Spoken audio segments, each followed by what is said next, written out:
नमस्कार। टीपीवी की खास पेशकश बजट पर चर्चा में आप सभी का स्वागत है। आपके साथ मैं हूं कुलदीप। आज बजट पर कुछ खास चर्चा करने जा रहे हैं, जहां राजस्थान में मुख्यमंत्री अशोक गहलोत ने बजट में एक ऐतिहासिक घोषणा की थी। उसमें कृषि बजट को अलग से पेश करने की बात मुख्यमंत्री ने की थी। आज उसी दौरान मुख्यमंत्री ने कृषि को लेकर अलग से बजट पेश किया और इस बजट में कुछ खास मुद्दे रहे जिस पे किसानों को साधने की इसमें मुख्यमंत्री ने कोशिश की है। इस पर खास चर्चा के लिए आज हमारे साथ जुड़े हुए हैं किसान नेता रामपाल जाट जी। रामपाल जी, बहुत बहुत स्वागत है आपका हमारे खास कार्यक्रम में। जिस तरीके से हम देख रहे हैं कि बजट को लेकर आज मुख्यमंत्री अशोक गहलोत ने एक खास बजट पेश किया जिसमें किसानों को साधने की कोशिश की। किसानों के अलावा हमने देखा कि इस बजट में कई ऐसे पहलू थे जो कृषि से जोड़ते हुए मुख्यमंत्री ने जो वादे किए थे उसको पूरा करने की बात इस बजट में सामने आई है। मुख्यमंत्री ने कहा कि इस बजट में हमने वो पूरे वादे पूरे किए हैं जो पिछले 3 साल में हमने कृषि बजट को अलग से पेश करने की कही थी। कुलदीप जी, ये काम तो मुख्यमंत्री जी ने अच्छा किया जी ये स्वागत योग्य कदम है। इससे तो हम खुश हैं और इसके कारण से जो हमारी अपेक्षा बनी किसानों की जी वो ये बनी कि अब हमारी आय बढ़ने के दिन अच्छे आ गए। जी और हमारे मुख्यमंत्री जी ने ये भी कहा, मांगना हो जो मांग लो, तो हमारी अपेक्षा और भी बढ़ गई। जी इसलिए हमको लगा कि इस बार किसानों को उनकी उपजों के दाम मिलने का रास्ता प्रशस्त हो जाएगा। जी न्यूनतम समर्थन मूल्य पर कानून बना देगा राज्य। और दूसरा हमने सोचा, कृषि में स्वावलंबन, इस दिशा में ये बजट जाएगा। जी तो आज किसान बाजरे का बीज लेना होता है तो 1 किलो का दाम चुकाता है 350 से लेकर 550 रुपये तक। जी और यदि उसको टमाटर का, मिर्ची का, अरहर का कड़ी का लेना हो जी तो 60,000 से लेकर 1 लाख तक। जी ये लूट है। हमने ये चाहा था कि किसान को जो आवश्यकता है बीज की, खाद की, कीटनाशकों की, इसकी जो तकनीकी है जी वो किसानों को गांव में उपलब्ध कराई जाए। अभी तो तकनीकी कैद कर रखी है पैसे वालों ने, जी कंपनियों ने। इसलिए उनकी कैद से उसको मुक्त कराए, गांव में लाए और ग्राम पंचायत स्तर पर इस बजट में तकनीकी का प्रशिक्षण देने का एक काम शुरू करे। लेकिन वो तो इसमें नहीं हुआ। जी और यदि ये होता तो इससे खेती का खर्चा घटता, बीज कम दाम में मिलता, जी खाद कम दाम में मिलता और कीटनाशक भी स्वयं किसान तैयार करता था, कम दाम में होता। जी दूसरा हमने चाहा था कि खेती का खर्चा घटाने के लिए जी डीजल ये दिया जाए टैक्स रहित। जी राज्य सरकार अपना टैक्स नहीं ले और केंद्र से भी आग्रह करे कि वो भी इसका टैक्स नहीं ले। जी इस दिशा में भी बजट आगे नहीं बढ़ा। जी तीसरा हमने चाहा था किसान को निशुल्क बिजली, जिससे वो जो पानी दे, अपने खेत तक पानी पहुंचाए, जी तो उसके लिए न्यूनतम स्तर पर समानता आ जाए। चाहे नहरी पानी हो, चाहे डीजल का पानी हो, चाहे बिजली का पानी हो, जी सभी में एक समानता आ जाए तो कम खर्चा होगा। कम खर्चा होगा तो खेती की लागत कम आएगी, जी खेती की लागत कम आएगी तो किसान का लाभ बढ़ेगा। ये हमने सोचा था। तो किसान को आय बढ़े। और उसके दूसरी बात हमने ये भी कही कि प्रत्येक ग्राम पंचायत में जी बने लगभग 5 लाख टन का गोदाम। किसान अपनी उपज को वहां रख कर जी उसकी रसीद के आधार पर जी राशि प्राप्त कर सके। और वो ब्याज मुक्त हो तो ज्यादा बढ़िया, अभी तो चार जी प्रतिशत है। जी इस दिशा में भी ग्राम पंचायत स्तर पर गोदाम ये घोषणा नहीं हुई। घोषणा ये हुई कि हम ग्राम सेवा सहकारी समितियों पर 1 लाख मीट्रिक टन का गोदाम बनाएंगे। जी वो योजना तो पहले से चल रही थी। तो वो गोदाम इसे गिरवी रखकर ऋण लेने के काम में नहीं आ सकता, जी तो बहुत छोटा है उसकी क्षमता। जी तो 5 लाख टन का यदि होता तो काम चलता। तो इस दिशा में भी मुख्यमंत्री जी आगे नहीं बढ़े। इस बजट में इसकी कोई चर्चा नहीं जी है। जबकि सहकारी विभाग ने 1 वर्ष पहले इसकी योजना भी तैयार की, उस योजना की चर्चा नहीं। तो ये जो काम थे जिससे खेती का खर्चा घटे, किसान की आय बढ़े। जी हम एक चीज और चाहते हैं कुलदीप, जी किसान स्वाभिमानी है और उसको कहते हैं अन्नदाता। तो हमारी रुचि दाता बने रहने में है। जी हम हाथ की मुद्रा जी लेने की स्थिति में नहीं चाहते, जी हम तो बिल्कुल। देने की स्थिति में चाहते हैं। तो हम तो चाहते हैं हम ऋण दाता बने, जी ऋण लेने वाले नहीं। तो ऋण लेने वाले बनेंगे तो हम कमजोर रहेंगे। जी इसलिए हमने ये भी चाहा था कि किसान को दाता रहने दो उसके स्वाभिमान के अनुसार। और हमने कहा आप किसान को ऋण मुक्त बनाने के लिए उपजों के दाम दो। जी और जहां तक ऋण माफी की बात है, ये हमारी कभी मांग नहीं रही, लेकिन हमने कहा जब सरकार ने घोषणा की है तो अपनी घोषणा की पालना करें। जी बिल्कुल। तो जो उन्होंने ऋण माफी की बात कही, राष्ट्रीयकृत बैंकों का अभी तक वो नहीं हुआ, उसको माफ करने के लिए बजट में प्रावधान करते। जी 30-32 हजार करोड़ की बात थी, यदि ये करते सबको अच्छा लगता। जी तो ये भी इस बजट में नहीं है। तो ये हमने नारा लगाया हुआ है, किसान की खुशहाली के बिना आजादी अधूरी है। जी और खुशहाली को हमने परिभाषित किया, हमने कहा खुशहाली के दो आयाम, ऋण मुक्ति और पूरे दाम। जी तो इस बजट में न ऋण मुक्ति की चर्चा है न पूरे दाम की चर्चा है। जी तो जहां ये दिशा होनी चाहिए थी बजट की, कृषि में स्वावलंबन, गांव में स्वायत्तता, जी वो भी नहीं है। और हमने चाहा था गांव में जो आज बेरोजगारी की विकरालता है, जिसके कारण से युवा तनाव में है, जी उसके परिजन चिंतित है, उसके लिए सरकार गांव में उद्योग शुरू करे और प्रत्येक गांव को औद्योगिक क्षेत्र घोषित करे। अलग से क्षेत्र क्यों? जी इसलिए गांव ही औद्योगिक क्षेत्र बना ना पूरा ही। जी यदि ये बढ़ता और एक गांव में एक उद्योग की भी घोषणा करते तो ये उद्योग 10 तक पहुंच जाते। जी 10 तक पहुंचते तो कम से कम 100 व्यक्तियों को रोजगार मिलता, 100 परिवारों को रोजगार मिलता। तो ये जो तनाव है वो तो कम होता है। तो ये दिशा होनी चाहिए थी बजट की। तो हमने चाहा स्वाभिमान बढ़ाने वाला चाहिए बजट। तो वो स्वाभिमान बढ़ाने वाला बजट लेकिन अभी लेकिन नहीं आया। मुख्यमंत्री अशोक गहलोत जी जब बजट को पेश करने जा रहे थे उससे पहले भी कई बार जो कृषि अनुसंधान के केंद्र थे और साथ ही जो कृषि विशेषज्ञ थे तमाम लोगों को बुलाया गया, उनसे राय ली गई कि आखिर में इस बजट में, क्योंकि राजस्थान दूसरा ऐसा राज्य है जहां पर कृषि बजट को अलग से पेश किया गया, तो ऐसी मुख्यमंत्री की ओर से तो तमाम प्रयास किए गए थे कि हर उस वर्ग को छुआ जाएगा जो किसान को प्रभावित करे, किसान के लिए लाभदायक हो। लेकिन आप कह रहे हैं कि चाहे से वो ऋण माफी का मामला हो या फिर किसानों की बिजली का हो, कि सरकार ने और पहले भी कई योजनाएं चला रखी है, चाहे हम कृषक मित्र योजना पर हम देखें, तो इन तमाम योजनाओं के साथ सरकार कोशिश कर रही है कि किसानों को हम साथ दें। तो इस बजट में पहली जो परिचर्चा हुई थी तो क्या वो नाकाफी थी? ऐसा चर्चा तो हमारी भी हुई जी प्री बजट मीटिंग में, जी और हमने लिखित में भी दिया। जी तो जो आज मैं बोल रहा हूँ ये लिखित में दिया हुआ है, इसमें चर्चा भी हुई, हम बोले भी है, जी मुख्यमंत्री से बात हुई है। लेकिन वो बातें, वो चर्चा, वो लिखित डॉक्यूमेंट अभी तो हमारे किसी काम नहीं आया। जी इसलिए राय तो हमने भी दी थी, अब हो सकता है उनको राय अच्छी नहीं लगी हो। जी लेकिन किसानों की खुशहाली के लिए तो यही रास्ता था। जी तो जो किसानों की खुशहाली का रास्ता था उस और तो बजट नहीं गया। हाँ, एक काम जरूर हुआ अच्छा कि दूध में 2 रुपए की बजाय 5 रुपए उन्होंने बोनस कर दिया। जी ये अच्छा कदम जी है ना। सरकार की ओर से ड्रोन से फसलों पे छिड़काव को लेकर भी, कई नई तकनीकों को लेकर भी, कृषि में नए आयाम को लेकर भी सरकार कोशिश कर रही है इस बजट में।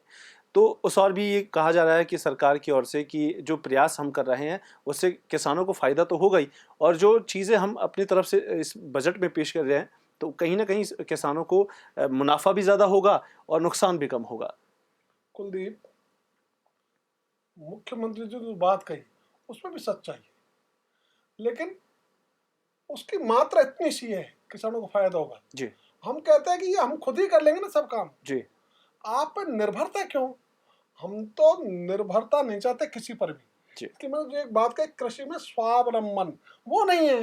जी क्योंकि हम इसके ऊपर निर्भर रहे हैं, इस कंपनी के ऊपर निर्भर रहे हैं, ये कंपनी ड्रोन लाएगी, हम तो खुद ही ले लेंगे, ड्रोन मंगा लेंगे ना। जी यदि हमारी आय अच्छी हो गई तो ये सब काम तो हम अपना आप ही जुटा लेंगे। जी तो इसलिए सरकार को चिंता करनी चाहिए थी केवल बजट में किसान की आय बढ़ाने की, खेती का खर्चा घटाने की। यदि ये चिंता करते, जैसे हमने दूध का एक बात कही हाँ। कि उन्होंने ये 2 रुपए का 5 रुपए किया, जी। लेकिन न्यूनतम समर्थन मूल्य दूध का वो नहीं बढ़ाया। जी। तो उसकी घोषणा करते हैं कि इससे कम किसी भी दूध उत्पादक को नहीं मिलेगा, तो करनी चाहिए थी, वो नहीं हुई। तो इसलिए ऐसे जो न्यूनतम समर्थन मूल्य पर उपज किसान की बिक जाए, उससे कम दाम नहीं मिले, इसके लिए हमने एक शब्द बदलने की कही थी, केवल एक शब्द कानून में, जो कृषि उपज मंडी अधिनियम है। हमने कहा ये जो अंग्रेजी का मे शब्द है, MAY, जी। इसको SHALL शैल कर दो। तो जैसे आप शैल करोगे वैसे ही किसानों को न्यूनतम समर्थन मूल्य प्राप्ति का वैधानिक अधिकार मिल जाएगा। जी। तो वो अधिकार तो हमको नहीं दिया, तो आप अधिकार हमें देओ नहीं, और निर्भरता ही दूसरे पर हमारी रहे। जी। हम तो इसको चाहते ही नहीं निर्भरता को। ये निर्भरता आदमी को कमजोर बनाती है, इसलिए निर्भरता नहीं चाहिए। निर्भरता में गुलामी आती है। हम चाहते हैं हम खुद हमारे आधार पर खड़े हों और हम देने वाले बने, और हम अनुदान हम देना है, सरकार क्या हमको अनुदान देगी। इसलिए अनुदान आधारित नीति हमको पसंद ही नहीं। हमने कहा आप तो हमें दाम दो, हम सरकार को अनुदान देंगे। आज भी हम अनुदान दे रहे हैं। आज सरकार जो अनुदान की बात करती है, मैं एक आपको उदाहरण दूं, राजस्थान में बाजरा पैदा होता है जी। 1 क्विंटल का दाम सरकार मानती है 1555 रुपए जी। है ना, और वही बाजरा किसानों को बेचना पड़ता है 1200, 1300, 1400। तो जो उसका घाटा हम अनुदान ही तो दे रहे हैं। यानी 1 क्विंटल पर हम सरकार को 150 से लेकर 300 रुपए तक अनुदान दे रहे हैं ना, तो अनुदान नहीं है क्या? तो इसलिए हम तो अनुदान देने वाले बनना चाहते हैं, अनुदान लेने वाले नहीं। इसलिए हम तो चाहेंगे कि जो भी बजट लावे उसको ध्यान रहे किसान का सम्मान का, किसान का स्वाभिमान का, किसान का स्वभाव का।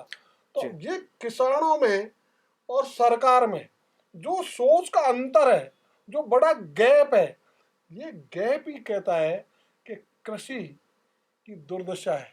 ये गैप ही कहता है किसान की कृषि की उपेक्षा है। ये समाप्त होनी चाहिए ना। जी।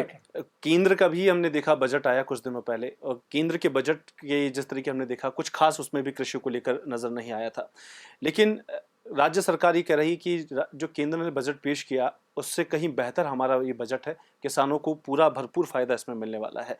तो कितना आप अंतर देखते हैं कि किसानों के, क्योंकि हम देख रहे हैं किसानों का एक बड़ा वर्ग सिर्फ राजस्थान में नहीं तमाम राज्यों में है, तो किस लिहाज से इस बजट को देखेंगे कि केंद्र और राज्य के अगर बजट की हम तुलना करें तो? यदि केंद्र और राज्य के बजट की तुलना करें तो ये सही है कि राज्य का बजट कंपैरेटिवली केंद्र से ठीक है। लेकिन मैं ये भी कहना चाहूँगा, कृषि और किसान कल्याण राज्य का विषय है, केंद्र का नहीं। मुझे तो ये अच्छा नहीं लगता कि केंद्र किसान कल्याण और कृषि में चौधराहट करे। वो योजना बनाए, क्यों बनाए? वो सीधा राज्य सरकारों को कहे जितना तुम्हारा पैसा लगेगा इन कृषि योजनाओं पर, किसानों के कल्याण पर, हम देंगे। वो सीधा फंडिंग करे ना। वो फंडिंग नहीं करके खुद की चौधराहट शुरू कर देते हैं। इसलिए मुझे तो सबसे बुरी बात ये लगी केंद्र की, जो विषय ही उनका नहीं है उस विषय में चौधराहट क्यों कर रहे हैं वो। इसलिए उनको यदि देना हो तो पैसा दे, सब स्टेट्स को, हर एक को दे, और ये कहे कि भाई ये तुम्हारे लिए ना हमने पैसा रखा है, तुम ले योजना बनाओ और क्रियान्वित करो। यदि कोई और सहायता जरूरत है, कोई टेक्निक की जरूरत है, हम देंगे, हम तुम्हारे साथ खड़े हैं, ये कहना चाहिए ना बड़े भाई के नाते। तो बड़ा भाई तो खुद ही जो ना अपना सारी शक्ति अपने हाथ में रखना चाहता है। ये जो वृत्ति है केंद्र की, ये मुझे अच्छी नहीं लगी। इसलिए राज्य का विषय है कृषि किसान कल्याण, ये राज्य को ही करना चाहिए और केंद्र को भी करना चाहिए। हम नहीं बढ़ाएंगे योजना तुम बनाओ। यहाँ विविधता है फसलों की, भूमि की, पूरा देश विविधता वाला देश है। इसमें एक जगह बैठ के कैसी योजना बना सकते हो तुम? कहीं अमरूद है, कहीं अनार है, है ना, कहीं पिंड खजूर है और कहीं नारियल है। अब कैसे योजना बनाओ? कहीं सुपारी है, कहीं हल्दी है। तो आप जहां जो पैदा हो उस स्टेट को काम करने दो ना। उसको कहो शाबाश, हम तुम्हारे साथ खड़े, उस स्टेट के साथ खड़े होना, ये चाहते हैं हम।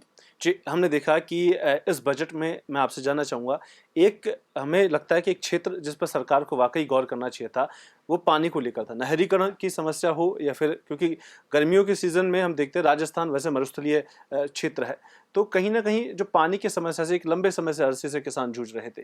तो किसानों को लगा कि शायद हो सकता है कि इस बार के जो कृषि बजट होने वाला है उसमें किसानों के लिए एक फायदा होगा। किस नजरिए से देखते हैं कि नहरीकरण और पानी की जो समस्या है उसके लेकर सरकार क्या करी है? कुलदीप जी,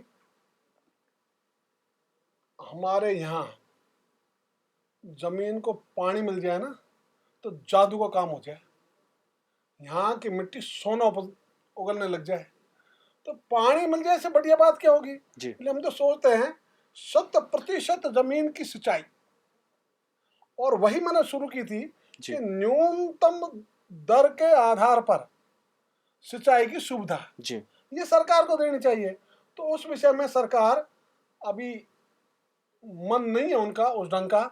हालांकि उन्होंने घोषणा की जो पूर्वी राजस्थान की जी 13 जिलों में जिसका पानी जाने वाला है जी उसके लिए, कि केंद्र ने तो उसको राष्ट्रीय परियोजना घोषित नहीं की, जी लेकिन हम फिर भी उस पर काम करेंगे। अच्छे काम है, तो ऐसे हिम्मत के साथ बाकी मामलों में उनको काम करना चाहिए। जी तो पानी खेतों को मिले, चाहे कुएं से मिले, जी ट्यूबवेल से मिले, नहर से मिले, कैसे भी मिले, यदि खेत को पानी मिलेगा उसी में से चमत्कार होगा जी और किसान की आय बढ़ेगी। इसलिए खेत को पानी मिलेगा तो हर हाथ को काम भी मिलेगा। जी तो खेत को पानी, ये तो हम लगातार कह रहे हैं कि भाई पानी दो ना। और जब ये घोषणा पत्र आए चुनाव के, जी तो किसी ने कहा हम 6,000 रुपये देंगे, जी किसी ने कहा हम 72,000 रुपये देंगे। तो हमने कहा किसानों ने कि न 6,000 चाहिए न 72,000 चाहिए, तुम तो हमारे खेत को पानी दे दो, उपज के दाम दे दो, हम सब कर लेंगे अपना आप ही। जी जी जी तो हमारी नीयत तो यह है। इसलिए आज भी किसान का मन यह है उसको अवसर मिल जाए तो वो बाजी पलट देगा, जी है ना। हम जैसे जी पूरे देश में जी अन्न का संकट था 1966-67 में, आज अन्न के भंडार भरे हैं।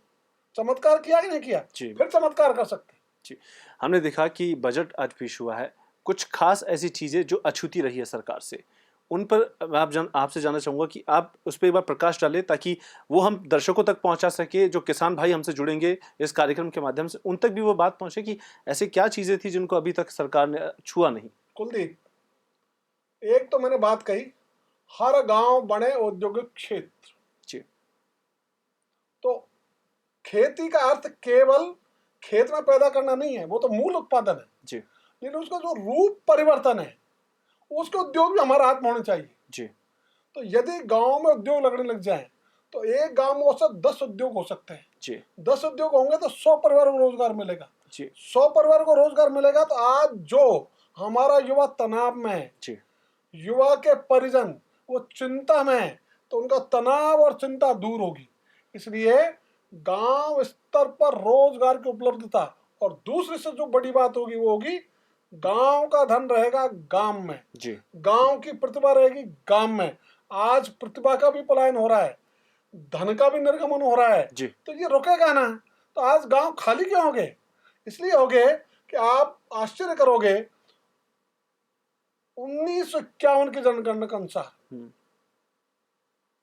हिंदुस्तान में 83% लोग बसते थे गांव में, जी और 1951 के बाद 2011 की जनगणना में ये रह गए गुणंतर, 14% लोग पलायन कर गए गांव से शहर की ओर। जी और अभी जो केंद्रीय बजट में एक बात कही गई बड़े गर्व के साथ कि 2050 में देश की आधी जनसंख्या होगी शहरों में। जी यानी तुम शहरीकरण की ओर सबको धकेल रहे हो, और शहरों में कोई नारकीय जीवन जी रहा है, कोई झुग्गी झोंपड़ी में रह रहा है, जी शहर भी दुखी और गांव भी दुखी। ऐसी नीति किस काम की? इसलिए हमारा कहना है गांधी का सपना ग्राम राज का उस और सरकारों को चलना चाहिए, और सरकारों का आह्वान करना चाहिए, चलो गांव की ओर, जी लौट चले गांव की ओर। ये आह्वान करो ना। जी, हमने देखा कि आपने बड़े-बड़े जितने भी कृषि कानून का विरोध हो या फिर सरकार के विरोध में जितनी भी किसानों के विरोधों में जो भी नीतियाँ सरकार ने अपनाई है, उसका खुलकर विरोध किया है। राजस्थान सरकार ने जिस तरीके से कृषि बजट पेश किया और आगामी दिनों में कुछ घोषणाएँ भी की है, अगर वो वादा खिलाफ़ी करती है, तो क्या वापस सड़कों पर आप नज़र आएँगे? कुलदीप, इसमें कभी हम पीछे नहीं रहे, आगे भी पीछे नहीं रहेंगे। जी, इसलिए अभी हमने 28 फरवरी की तारीख तय की हुई है जी, विधानसभा आने के लिए। जी, हम फिर कहने वाले हैं सरकार से कि अभी भी मौका है, जी, अभी तो आप इसका उत्तर दोगे बजट का, जी, उस उत्तर में इन बातों को ले आओ। जी, तो जितना कर सको उतना तो ठीक करो, जी, तो इतना भी करोगे तो ठीक है। इसलिए ये जो काम है ये तो किसान को करना पड़ेगा, उसके पास और कोई विकल्प नहीं है। इसलिए किसान ये काम करे और करता करता किसान राज की ओर आगे बढ़े, जी। ये भी हम चाहेंगे। जी। तो राजस्थान विधानसभा का आज बजट सत्र था। किसानों के लिए अलग से बजट पेश किया गया। इस पर चर्चा की हमने किसान नेता रामपाल जाट जी से, और जिस तरीके से उन्होंने बताया कि किसानों के लिए क्या कुछ महत्वपूर्ण इस बजट में रहा और तमाम चीज़ों पर चर्चा की। आखिर सरकार इस पूरे मामले को लेकर अगर हम देखें कि पूरे जो वादे सरकार की ओर से किए गए हैं उसे धरातल पर सरकार ले आती है, तो वो किसानों के लिए और आम आवाम के लिए भी काफ़ी सुखद रहेगा।